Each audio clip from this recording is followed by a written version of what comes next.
Boa noite, irmãos. Graça e paz da parte de Deus e da de nosso Senhor Jesus Cristo. Nós vamos iniciar mais um encontro do estudo bíblico A História da Redenção, Novo Testamento. E hoje será a nossa 12ª aula com a ajuda de Deus. Amados, nós vamos iniciar o estudo desta noite dando continuidade à história da redenção, Novo Testamento, no Evangelho de nosso Senhor Jesus Cristo, segundo Lucas, no capítulo 3. Graça e paz, irmãos. Lucas, capítulo 3. Faremos a leitura do verso 21 e do verso 22.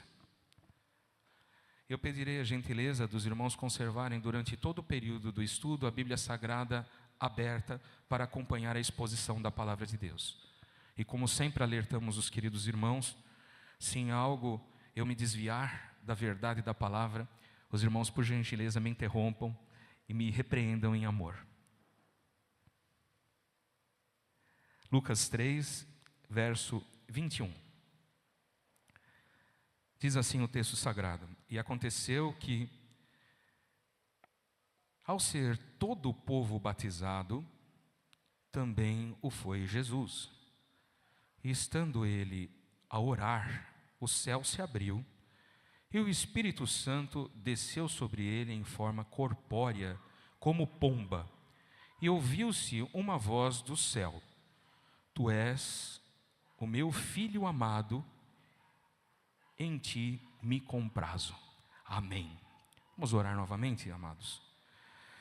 Senhor, mediante a leitura do texto sagrado, nós novamente nos apresentamos diante de Ti e rogamos, Senhor, a Tua iluminação, a Tua capacitação e o Teu direcionamento, para que ao ler a Tua palavra, ao explicar a Tua palavra, o Teu Espírito Santo possa aplicar a Tua mesma palavra em cada coração.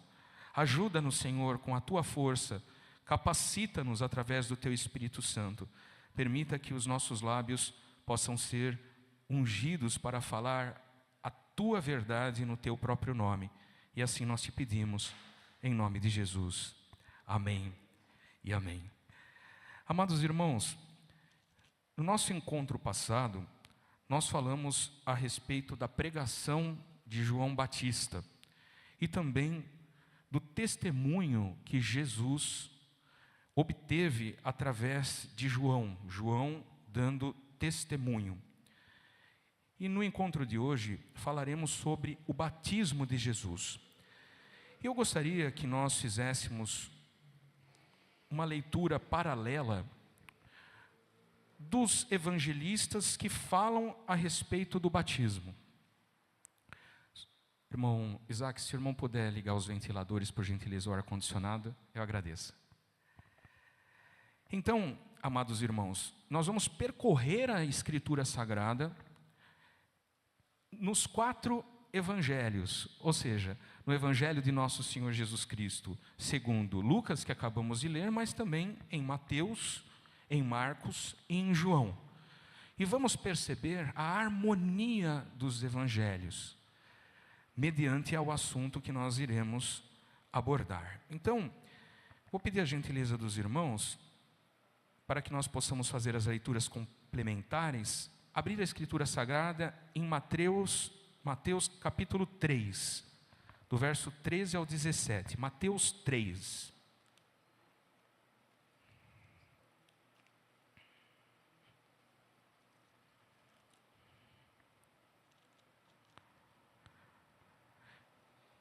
Então diz assim a Escritura: Por esse tempo dirigiu-se Jesus da Galileia para o Jordão, a fim de que João o batizasse. Ele, porém, o dissuadia, dizendo: Eu é que preciso ser batizado por ti, e tu vens a mim? Mas Jesus lhe respondeu: Deixa por enquanto, porque assim nos convém cumprir toda a justiça. Então ele o admitiu. Batizado Jesus, saiu logo da água, e eis que se lhe abriram os céus, e viu o Espírito Santo de Deus descendo como pomba, vindo sobre ele. E eis uma voz dos céus que dizia: Este é o meu filho amado, em quem me comprazo. Então, na leitura de Mateus, os irmãos já podem ter percebido a complementação, não é verdade? Dizendo que Jesus havia se dirigido então da Galileia. Os irmãos se recordam da localização geográfica? Então, ele estava na Galileia, seria o norte de Israel. Ele se deslocou do norte de Israel, aproximadamente para o centro de Israel, que seria ali o deserto da Judéia, onde João batizava. E aqui os irmãos vão perceber uma informação adicional trazida por Mateus. Uma resistência de João em batizá-lo. E interessante, irmãos, que aqui também fala que Jesus se dirigiu da Galileia com a intenção de que João o batizasse. Agora, se nós voltarmos lá em Lucas, os irmãos vão perceber que Lucas não menciona que Jesus foi batizado por João. Repararam? E nós vamos estudar sobre isso. Os irmãos vão perceber que é o contexto imediato, então é possível inferir que João o batizou, mas os outros evangelistas confirmam isso. Agora, por gentileza, abram então a Escritura em Marcos no capítulo 1. Marcos capítulo 1, no verso 7.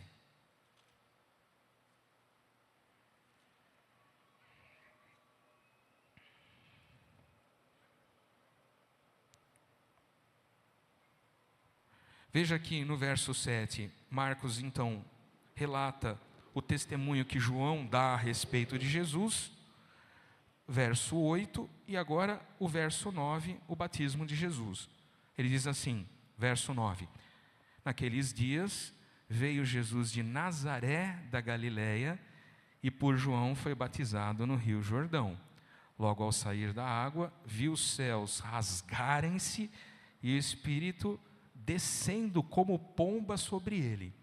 Então foi ouvida uma voz dos céus: tu és o meu filho amado e em ti me comprazo. Qual que é a informação adicional aqui? Jesus veio de Nazaré da Galileia.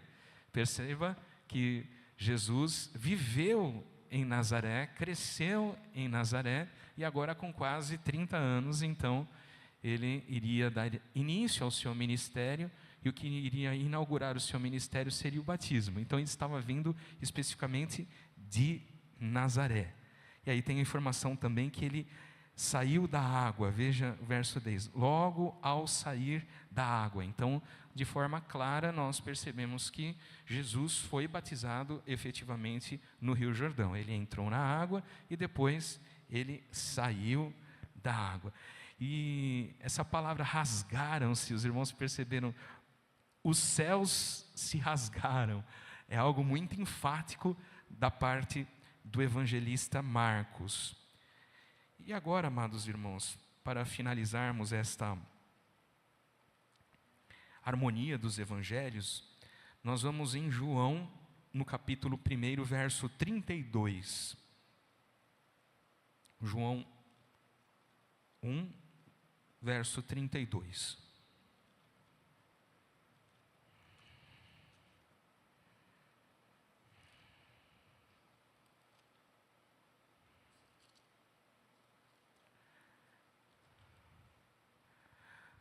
Nós já estudamos sobre isso. Os 3 primeiros evangelhos, segundo Mateus, segundo Marcos e segundo Lucas, são chamados de evangelhos sinóticos. Eles trazem essencialmente o mesmo conteúdo e relatados de perspectivas diferentes. É o mesmo evangelho, o evangelho de nosso Senhor Jesus Cristo. No entanto, o evangelho de João, ele não é chamado de sinótico. E os irmãos vão perceber já de imediato como ele relata essa situação do batismo de Jesus, aí no verso 32. O que acontece? Se nós voltarmos um pouco no verso 29, João, ele vai tornar a repetir o testemunho a respeito de Jesus. Então diz assim no 29, no dia seguinte viu João a Jesus, que vinha para ele, e disse: eis o Cordeiro de Deus, que tira o pecado do mundo. É este a favor de quem eu disse: após mim vem um varão que tem a primazia, Primazia é como se fosse o primeiro lugar, que vem primeiro. Porque já existia antes de mim. Olha o que João fala a respeito dele. Detalhe, né?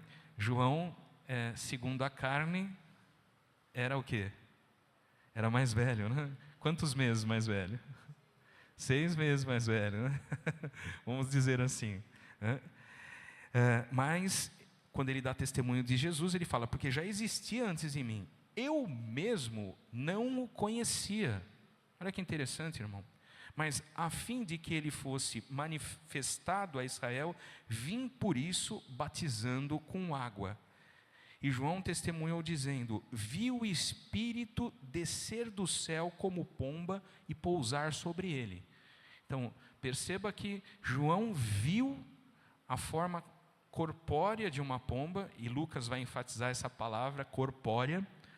João viu isso aqui, dá testemunho à palavra de Deus. Eu não o conhecia, aquele porém que me enviou a batizar com água, me disse, aquele sobre quem vires descer e pousar o Espírito, esse é o que batiza com o Espírito Santo. Então João não o conhecia no sentido de ter testemunho a respeito de que Jesus era o rei e servo ungido de Israel, era o Messias de Israel. Então, lhe foi dada uma confirmação. Então, o Senhor falou com João, né? Sobre aquele que você vir pousar, descer o Espírito Santo, descer e pousar o Espírito Santo no sentido de permanecer, este é o que batiza com o Espírito Santo. Os irmãos se recordam que João falou, eu não sou o Cristo, eu batizo com água, mas vem um após mim, que eu não sou digno de desatar as sandálias, né? As alparcas, as correias das alparcas, esse sim é o que batizará com o Espírito Santo. Então, o sinal que ele obteve foi, o Espírito Santo virá, descerá sobre ele e vai pousar sobre ele. Então, ele estava dando um testemunho veraz sobre Jesus. Pois eu, de fato, vi e tenho testificado de que ele é o Filho de Deus. Então, agora ele não tem dúvidas de que realmente Jesus não somente é o Filho de Maria, mas ele é o Filho de Deus, verdadeiro Deus e verdadeiro homem. Muito bem, irmãos, após fazermos essa harmonia dos evangelhos, vamos voltar então para o texto sagrado em Lucas. Veja que diz assim, e aconteceu que, ao ser todo o povo batizado, também o foi Jesus. Amados, o que aconteceu nesta ocasião? Veja, ele foi batizado por Jesus e estando ele a orar, o céu se abriu. Nós fizemos a leitura comparativa, segundo a harmonia dos evangelhos, e em todos os outros nós não observamos esse detalhe. Lucas, evangelista, é o único que, através da inspiração do Espírito Santo, documenta que Jesus estava orando. Os irmãos podem reparar nos outros textos que Jesus então saiu da água, e quando ele saiu da água, o que aconteceu? O céu se abriu. Marcos, de forma enfática, diz, o céu se rasgou. Mas aqui diz que Jesus estava orando e o céu se abriu. Então, Jesus foi batizado no Jordão, ao sair da água, ele estava orando, e orando, o céu se abriu. Por que os irmãos acham que Jesus orava? Não era Deus?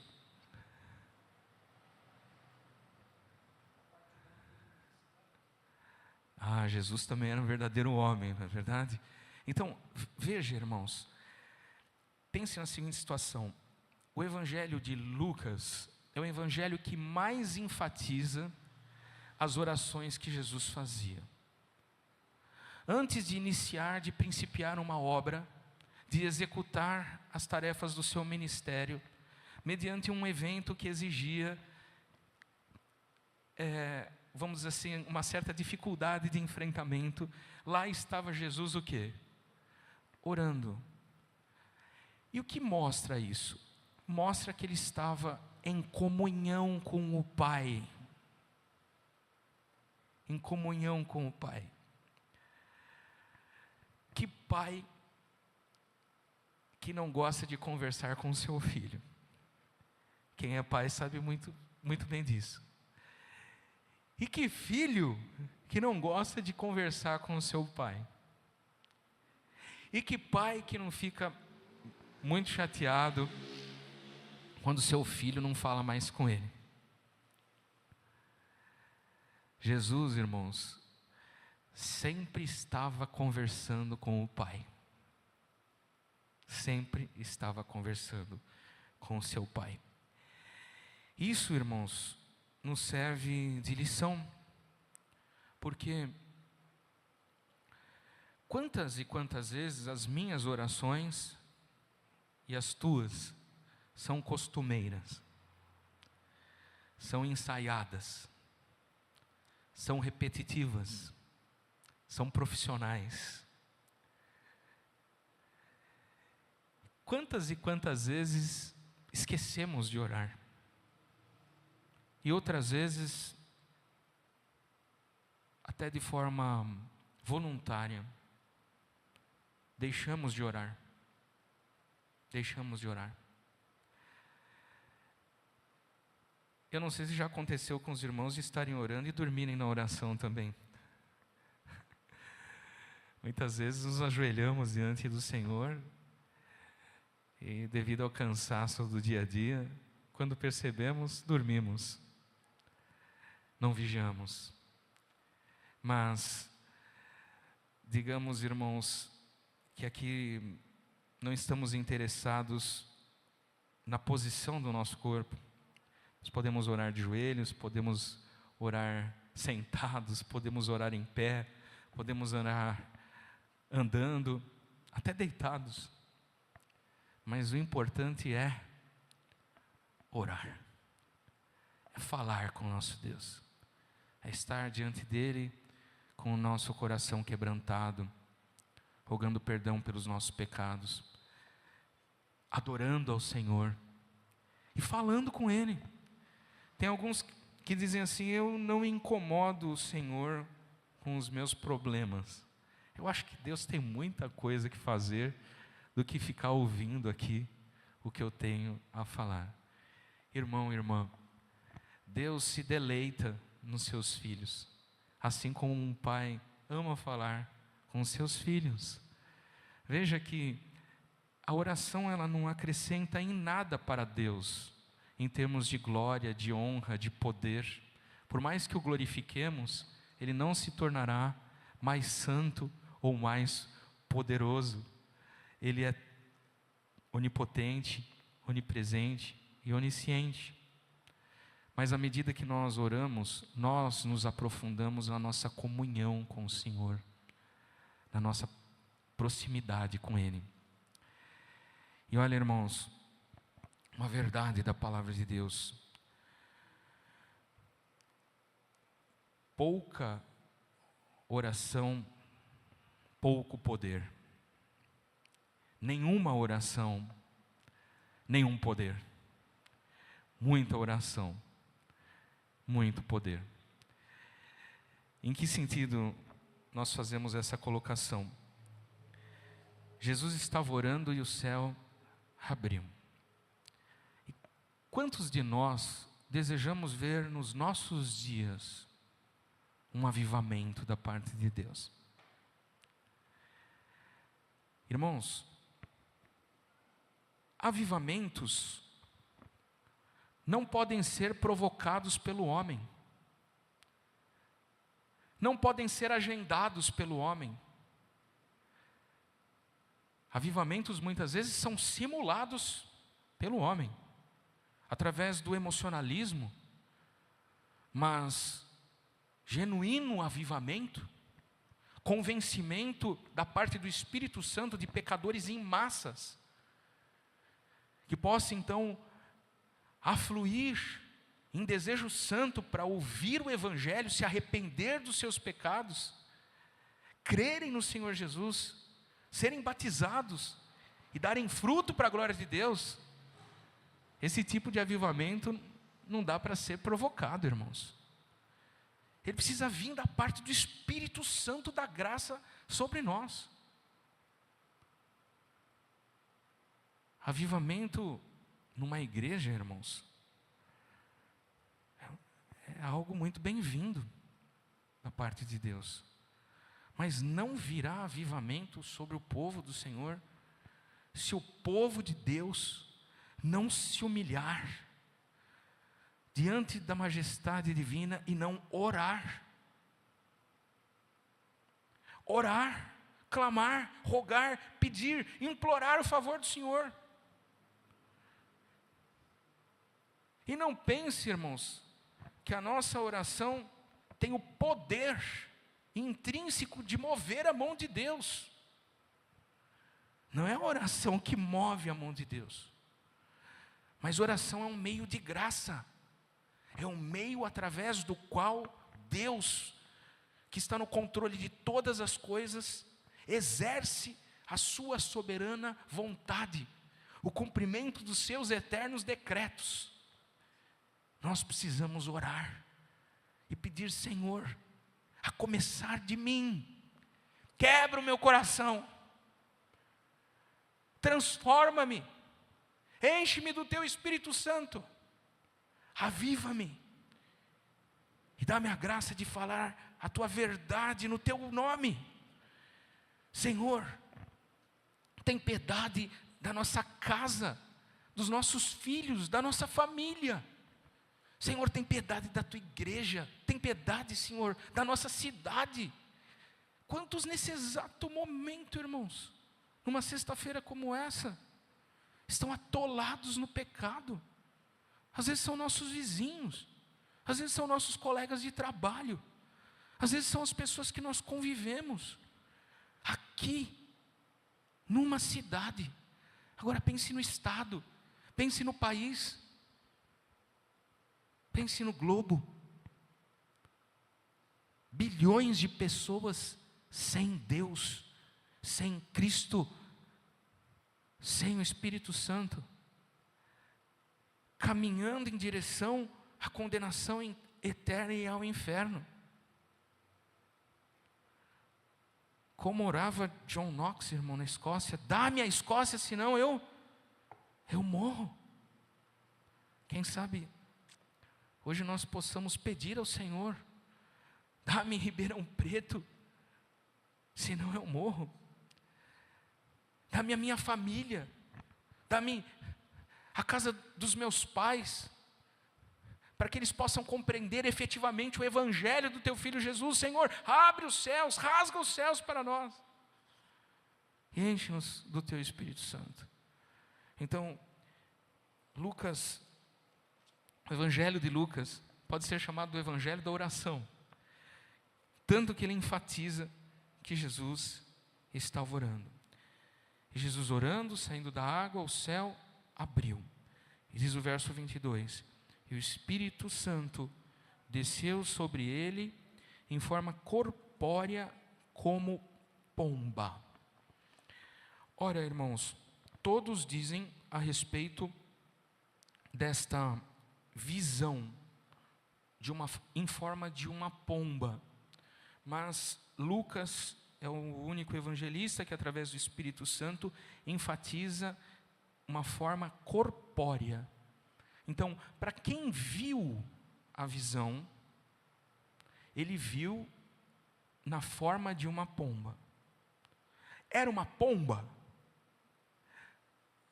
Não é isso que a palavra de Deus afirma.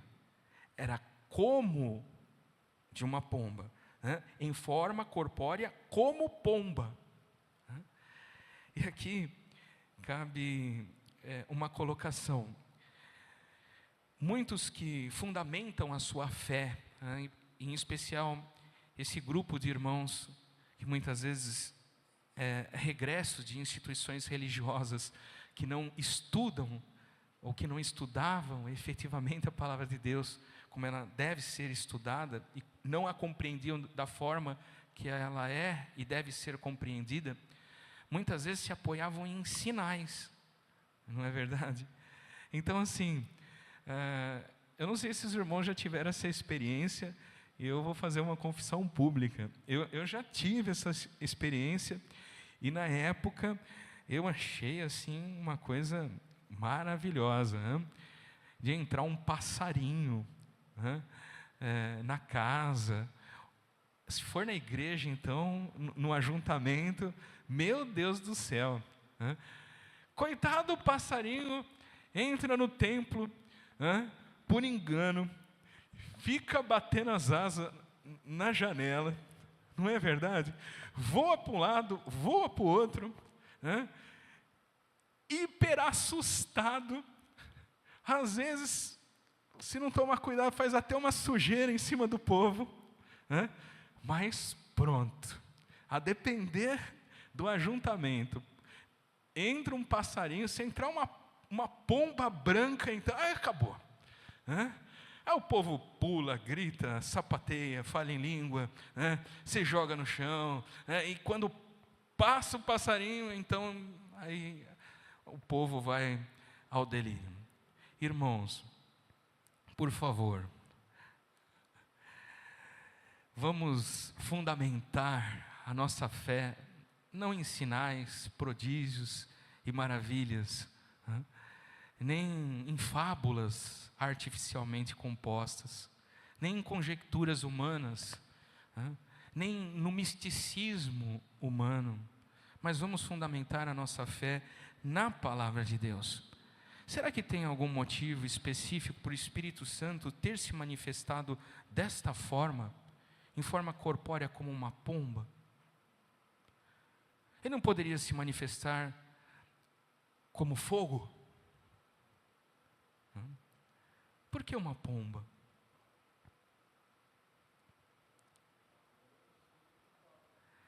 Paz,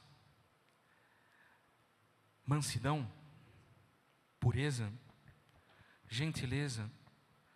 Os irmãos percebem essas associações dessas palavras com a figura de uma pomba. E nós não vamos forçar o texto, irmãos, porque nós já aprendemos aqui, é um princípio do nosso estudo. Onde a Bíblia fala, nós falamos. Onde a Bíblia se cala, nós nos calamos. É óbvio que é possível fazer alguma inferência a respeito da Escritura Sagrada, mas já disse isso aos irmãos, nós precisamos ser o quê? Honestos com o texto sagrado. E não buscarmos alegorizar a palavra de Deus. Isso é muito perigoso. Já dissemos para os irmãos que o texto sagrado tem um sentido que é próprio e único.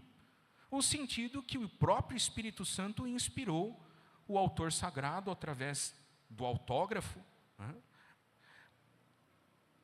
a traduzir esse sentido único. Então, aqui, de forma específica, nós percebemos uma manifestação corpórea do Espírito Santo, mostrando que o Senhor é um rei servo, um rei manso e um rei gentil.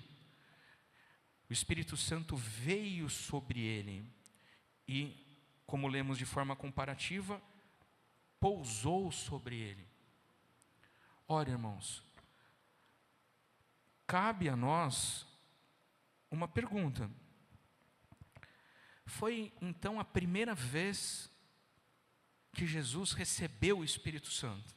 Foi isso? Sim ou não? Não, irmão. Minha sogra está indignada aqui. Não, de jeito nenhum. Ele foi concebido pela virtude do Altíssimo. Ele sempre foi o quê? Cheio do Espírito Santo como verdadeiro homem. Muito bem. Mas, então por que será que veio sobre ele o Espírito Santo?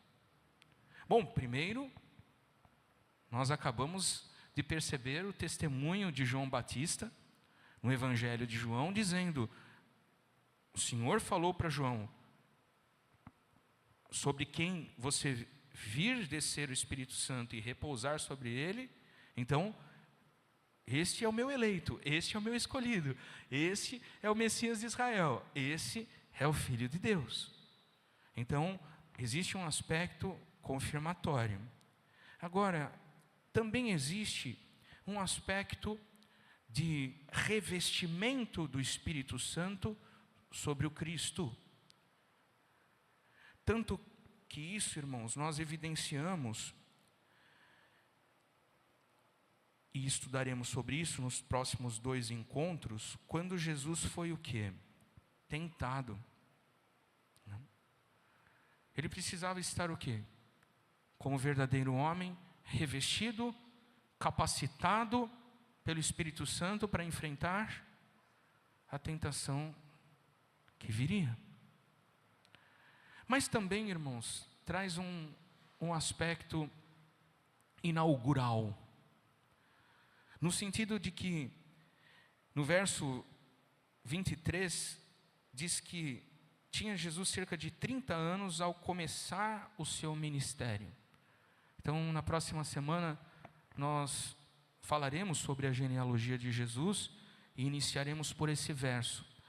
Mas os irmãos vão se recordar, lá em Números capítulo 4, fala a respeito dos levitas, que o homem, ele iniciava o seu ministério no serviço do templo com 30 anos.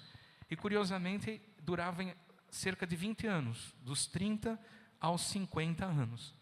No caso do ministério de Jesus, durou aproximadamente 3 anos. Mas isso mostrava então um homem maduro, um homem plenamente preparado para exercer o seu ministério aos 30 anos.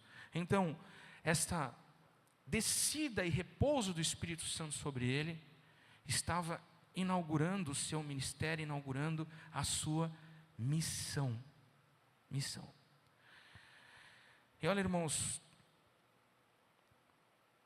todas as vezes que nós precisarmos pregar a palavra, falar a respeito do Evangelho, viajarmos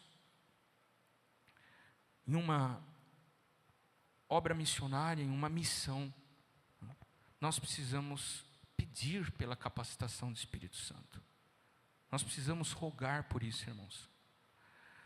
Nós notamos com tristeza no nosso coração que hoje nas igrejas evangélicas brasileiras, até mesmo nas igrejas ditas bíblicas, o seu próprio ministério, sua própria liderança está desprovida do poder do Espírito Santo.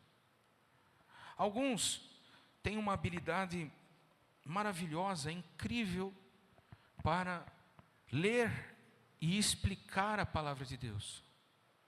Tem domínio do hebraico, do aramaico, tem domínio do grego, tem capacidade de realizar uma exegese acurada da Escritura Sagrada e trazer verdadeiras preciosidades à igreja. Mas às vezes a igreja sai edificada e ele mesmo está desprovido de poder. E os irmãos sabem que uma pregação ortodoxa, doutrinária, é saúde para a igreja. Ser fundamentado na Escritura, ter uma pregação pura e simples do Evangelho de nosso Senhor Jesus Cristo, é maravilhoso, irmãos. Mas isso precisa vir com poder. Porque senão, irmão, você virá até um encontro como esse, você alimentará a tua mente, você frequentará a escola bíblica dominical, você frequentará os cultos de domingo, ouvirá a pregação da palavra de Deus e alimentará o teu intelecto, a tua mente, mas estará desprovido do revestimento do Espírito Santo da graça. E ortodoxia morta mata a igreja. E tem muita igreja morta, porque está desprovida do fogo, do revestimento, do preenchimento do Espírito Santo da graça. Em contrapartida, nós percebemos o oposto. Muitas igrejas, muitos ajuntamentos dizem ter o Espírito Santo, serem avivados pelo Espírito Santo, crerem nas manifestações do Espírito Santo, nos dons do Espírito Santo, mas estão desprovidos da verdade da Escritura Sagrada.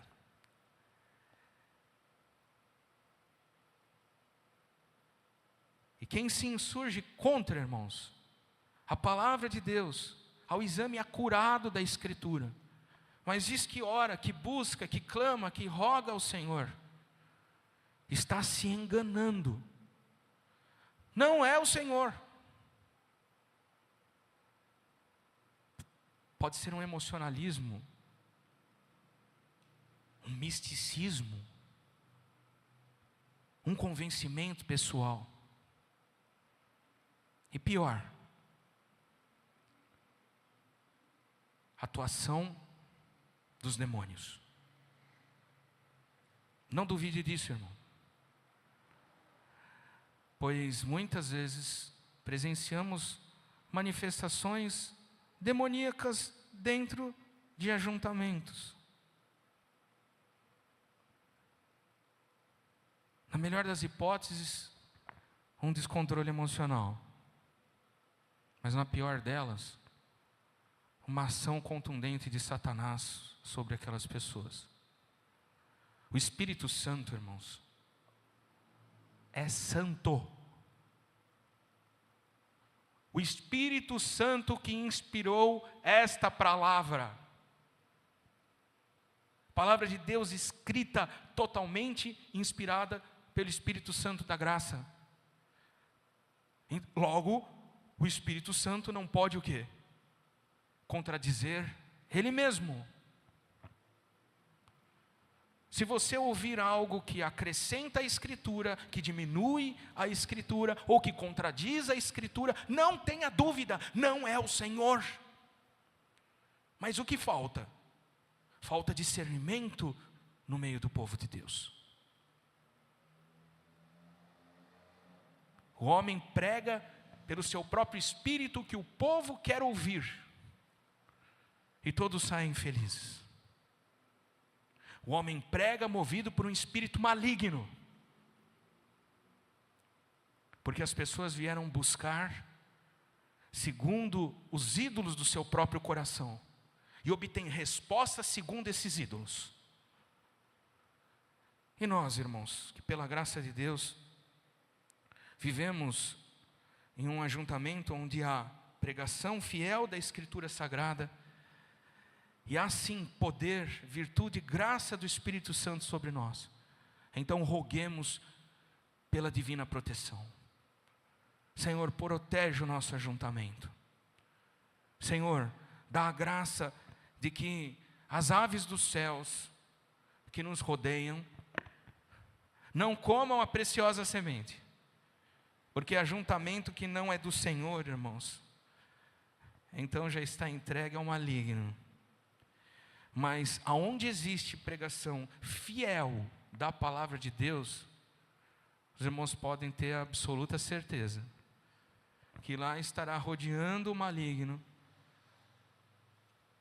para arrancar a preciosa semente dos corações, e para que, então, ouvindo a fiel pregação da palavra, não venha sobre essa pessoa a fé, não haja conversão, arrependimento e salvação.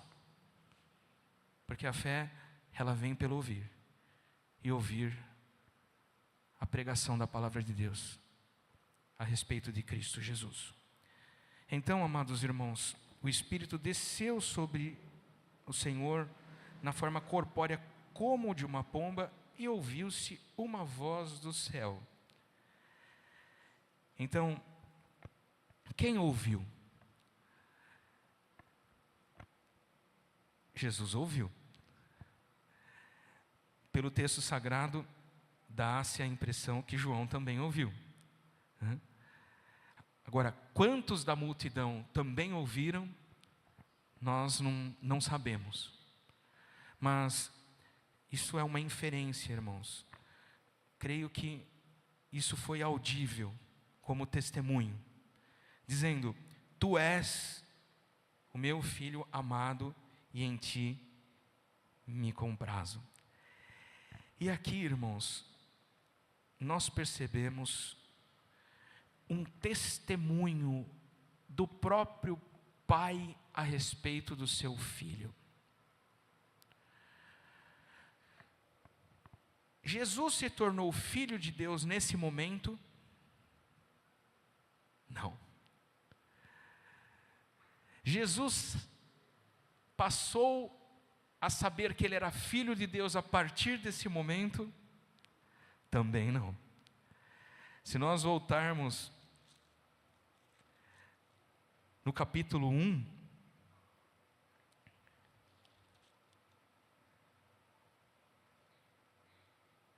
a identidade de Jesus, ela já tinha sido revelada quando o seu nascimento foi predito. Veja no capítulo 1,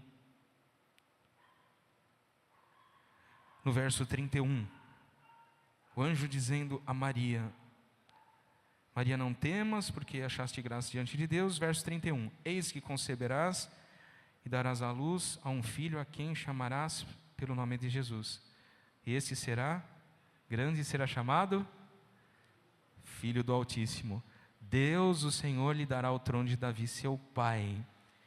E depois o que fala, veja no verso 35, respondeu o anjo: descerá sobre ti o Espírito Santo, e o poder do Altíssimo te envolverá com a sua sombra, por isso também o ente santo que há de nascer será chamado Filho de Deus. Filho de Deus. Quando Jesus esteve, irmãos, entre os doutores, nós já estudamos sobre isso no capítulo 2, Jesus não estava ali entre os parentes, ele havia permanecido em Jerusalém, os irmãos vão de se recordar. Veja o capítulo 2, a partir do verso 46. Os seus pais o acharam aonde? No templo, não é verdade? No meio dos doutores, ouvindo-os e interrogando-os, eles admirados ali com a inteligência e com as respostas dele, os pais maravilhados, e a mãe lhe disse, verso 48, filho, por que fizeste assim conosco? Teu pai e eu, aflitos, estamos à tua procura. E ele lhes respondeu, verso 49, por que me procuráveis? Não sabias que me cumpria estar na casa de meu pai? Ou seja, nessa ocasião, Jesus já sabia de forma clara e de forma inequívoca que ele era o Filho de Deus. Correto, irmãos? Ele deu testemunho claro, dizendo, por que vocês estavam me procurando? Convinha que eu cuidasse dos negócios do meu pai, dos afazeres do meu pai. Muito bem. Mas aqui, não é Jesus falando que ele era o filho, se referindo ao pai. Aqui não é um anjo anunciando, uma voz profética dizendo. Aqui é uma voz supraprofética. É a voz do próprio Deus, dizendo, tu és o meu filho amado. No Salmo 2, que fala a respeito do rei filho, diz a respeito do Senhor, tu és meu filho, hoje te gerei. Mas mais especificamente aqui, irmãos, percebemos o cumprimento da profecia dada a Isaías, capítulo 42. Abram por gentileza a Escritura Sagrada. Isaías 42.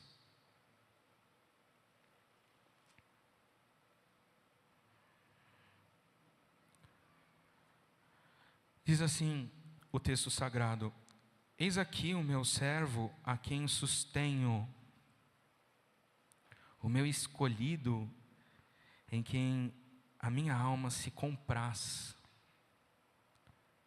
Pus sobre ele o meu espírito, e ele promulgará o direito para os gentios. Veja a gentileza do Senhor, irmãos. Não clamará, nem gritará, nem fará ouvir a sua voz na praça. Não esmagará a cana quebrada, nem apagará a torcida que fumega. Em verdade, promulgará o direito. Os irmãos perceberam? Este é o meu servo, em quem eu me alegro, em quem eu me comprazo. Este é o meu filho amado. E essa palavra amado, em grego, irmãos, é agapetos. Agapetos. Ou seja, não indica um amor qualquer. É um amor entranhável. Uma comunhão totalmente santa. Esta identidade de Jesus estava sendo revelada de forma pública. E os irmãos vão perceber, se adiantarmos na Escritura Sagrada e formos lá para o capítulo 9, na transfiguração, veja o capítulo 9 no verso 35.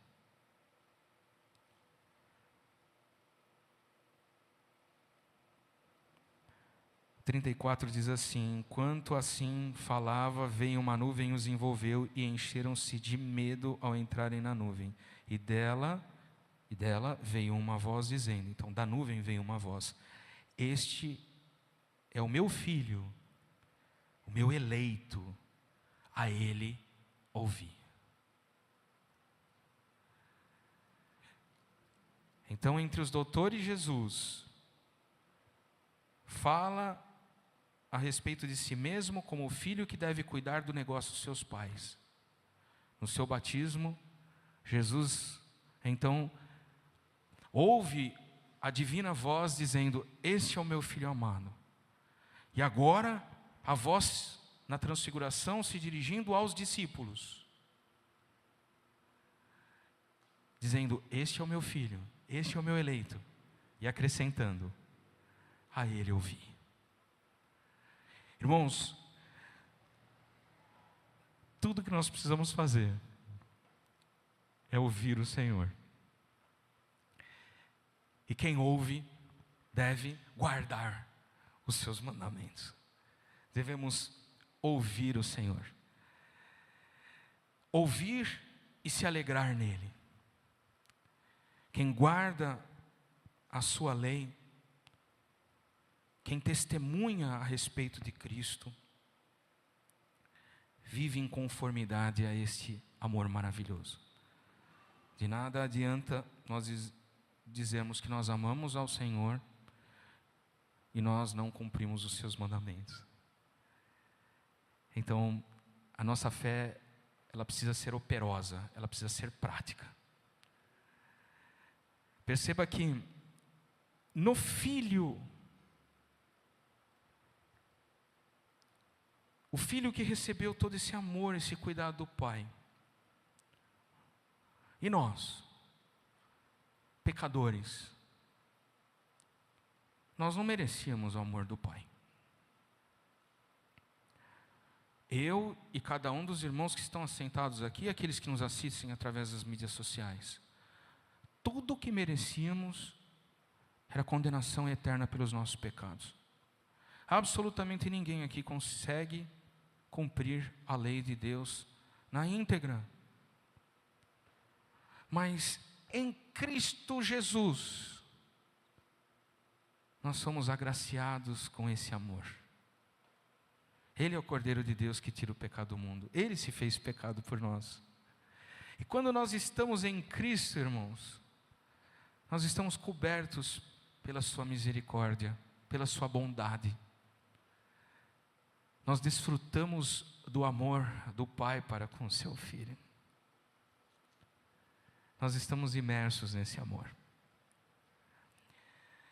E eu concluo esse estudo, irmãos, chamando a atenção dos irmãos, conforme nós cantamos hoje, culto à Trindade.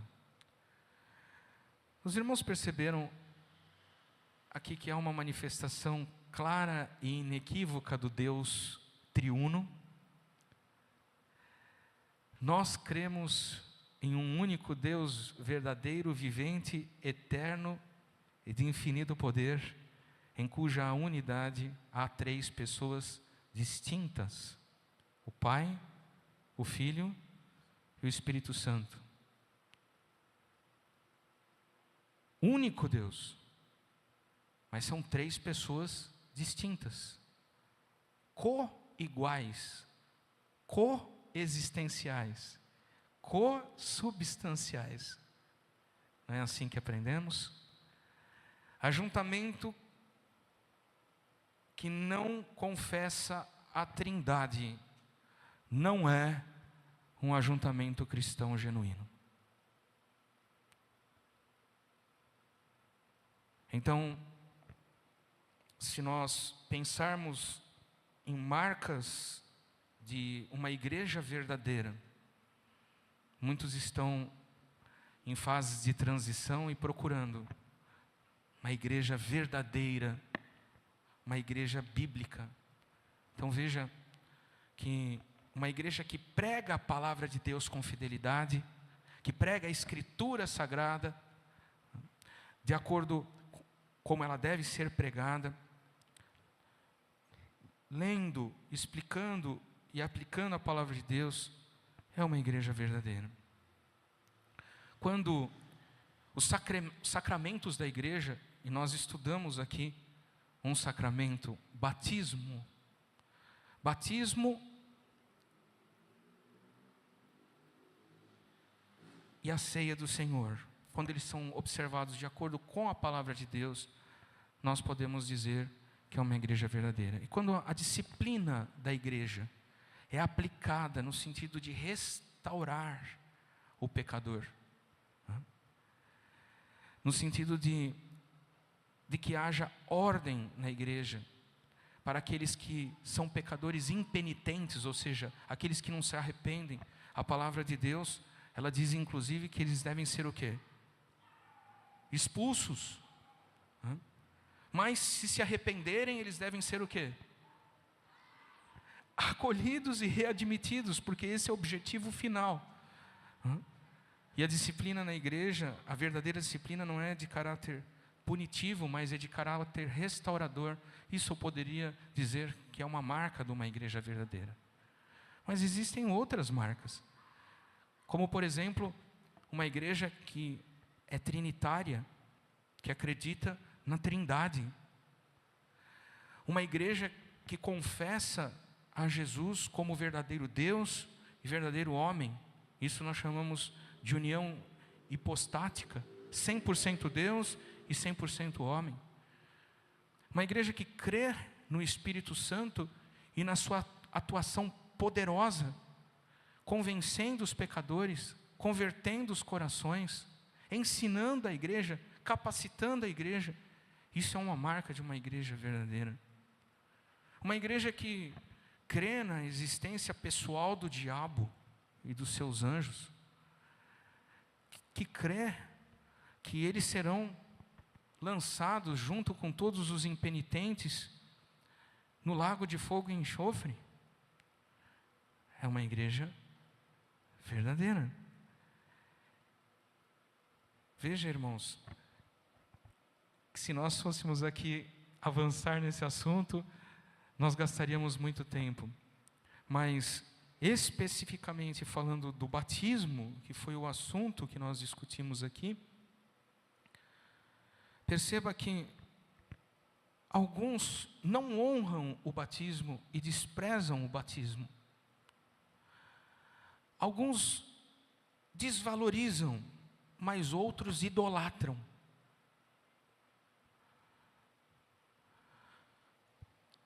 alguns compreendem que a água do batismo salva. A água do batismo tem algum poder inerente, ou seja, algo de místico ou de mágico. E interessante que os irmãos talvez já ouviram essa expressão: Deus me chamou nas águas do santo batismo. Qual que é o grande equívoco dessa frase, irmãos? Quem chama e convence o pecador é o Espírito Santo, não é? Mas através do quê? Da pregação da palavra de Deus, da pregação do Evangelho do Senhor. Então, veja, é importante alguém obedecer à ordenança do batismo? Sim, o próprio Jesus deu exemplo, como os irmãos mesmos falaram, através do seu próprio batismo, para que toda a justiça fosse cumprida. Mas perceba, irmãos, que eu não posso montar uma atividade religiosa de convencimento das pessoas, através da emoção, para que as pessoas então se dirijam ao batismo. Eu não posso lançar mão de recursos humanos, e até mesmo persuasivos ou manipulatórios. Eu não posso lançar mão de ameaças, dizendo: venha hoje, porque se você não vier hoje, eu não te quero mais. A água do batismo, irmãos, não pode salvar ninguém. A água do batismo não perdoa pecados. Os seus pecados e os meus não ficam na água do batismo. Então isso, irmãos, é um excesso.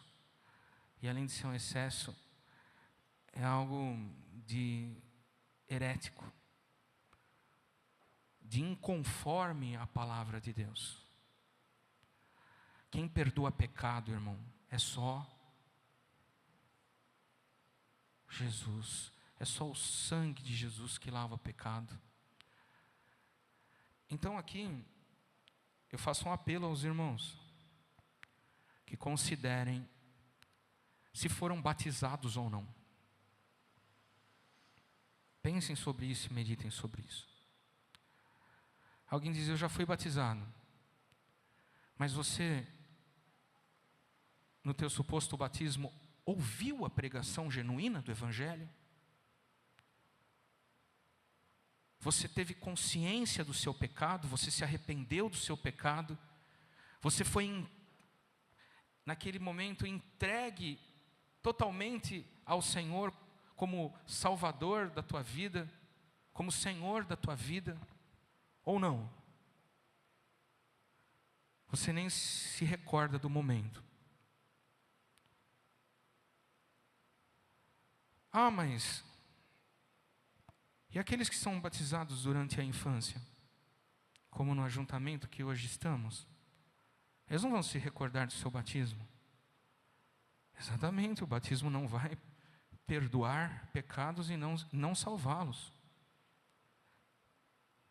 Mas lembre-se que o batismo é um meio de graça, é um sinal visível de uma graça invisível. Mas depois, até mesmo essa criança que foi batizada, ela tem que fazer o quê? Ela tem que fazer a sua profissão pública de fé. Os irmãos percebem? A partir do momento que ela ouve o Evangelho, que o Espírito Santo então arranca o seu coração de pedra, transplanta um coração de carne, sensível à palavra de Deus, ela se arrepende dos seus pecados e ela faz a sua profissão de fé. Então ponderem, irmãos, porque alguns dizem: será que o meu batismo foi válido? Julgue à luz da palavra de Deus.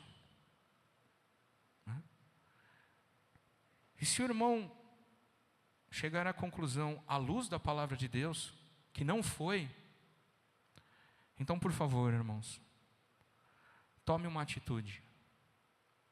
Seja instruído pela palavra de Deus, compreenda o Evangelho, faça a tua pública profissão de fé e obedeça à ordenança da palavra. Seja batizado. Irmão, não vou ser rebatizado, não, você vai ser batizado. Deu para compreender, irmãos? Um último detalhe é a respeito de receber o Espírito Santo. Algumas religiões vinculam o recebimento do Espírito Santo com o batismo. Por isso que dizem, se você obedecer ao mandamento, você receberá o Espírito Santo. Não é essa a verdade da Escritura também. Jesus já era cheio do Espírito Santo. João, veja, cheio do Espírito Santo desde do ventre. E depois nós vamos estudar em Atos dos Apóstolos uma própria constatação de que antes do batismo, aqueles discípulos receberam o Espírito Santo, e recebendo o Espírito Santo, então, os apóstolos afirmaram, mas se eles receberam o Espírito Santo assim como nós, se eles foram capacitados pelo Espírito Santo assim como nós não podemos negar o batismo. Os irmãos entendem? Então que isso sirva de alerta para cada um de nós, e que o Senhor nos dê esta graça, irmãos, de obedecermos a esse precioso mandamento e não desprezá-lo. Vamos orar ao Senhor. Pai Santo e Justo, nós te agradecemos por esses momentos preciosos que passamos juntos na tua casa, te adorando, te louvando, te bendizendo, confessando, Senhor, diante de ti os nossos pecados, mas também muito felizes porque ouvimos a pregação da tua palavra. Senhor, como nós amamos a tua palavra escrita, como nós nos deleitamos na tua lei. A tua palavra verdadeiramente para nós, ela é lâmpada para os nossos pés, ela é luz para o nosso caminho. A tua palavra é suficiente, Senhor. Ela é suficiente para nos instruir, para nos redarguir, para nos corrigir, para nos ensinar, para nos levar adiante através do teu Espírito. Mas como rogamos a ti, Senhor, não deixa nós sairmos daqui com um mero conhecimento intelectual da tua palavra, mas reveste-nos do teu Espírito Santo. Senhor, nós estamos clamando a ti. Nós pedimos um avivamento entre nós. Nós pedimos um avivamento para a igreja evangélica brasileira. Nós pedimos um avivamento para a igreja em todo o mundo, para que o teu povo seja capacitado pelo teu Espírito Santo. Senhor, nós desejamos ser constantemente preenchidos pelo teu Espírito Santo. Nós queremos ser cheios do teu Espírito Santo, Senhor. Então, abre a nossa boca para te louvar, enche o nosso coração das tuas santas virtudes e dá-nos a graça de falarmos do que temos visto, do que temos ouvido. Permita que da nossa boca jorre a fonte maravilhosa de água viva e pura que salta para a vida eterna. Quantas fontes estão sendo tapadas, mas uma fonte de água viva,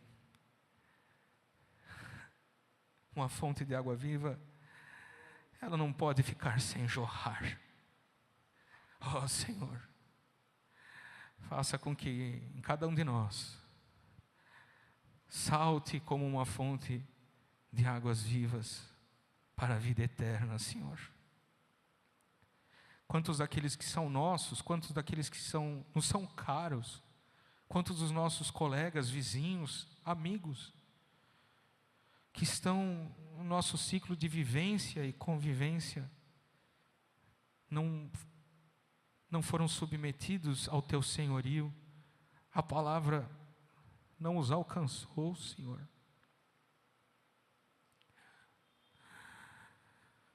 Senhor, quantos que falamos a respeito das tuas grandezas, mas parece que o Evangelho está encoberto a eles.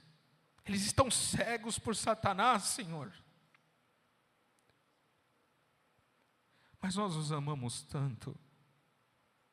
Oh, Senhor, ouça a oração do teu povo nesta noite.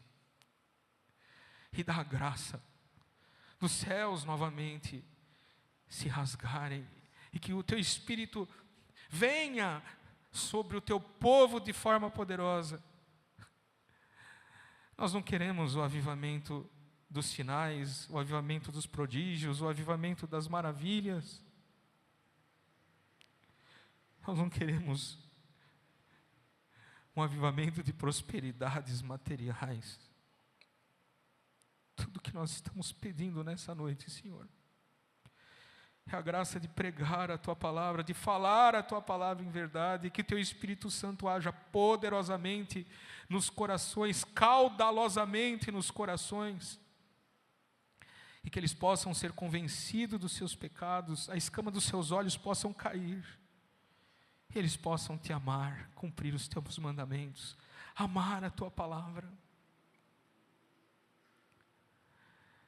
e darem frutos para a glória do teu nome. Nós te amamos, Senhor, e clamamos pela volta do teu Filho Jesus. Ora vem, Senhor Jesus, e te pedimos, em nome do nosso amado Mestre, Cristo Jesus. Amém e amém.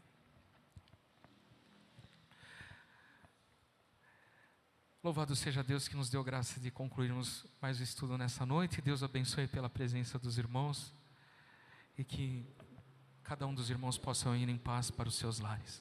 Deus abençoe muitíssimo.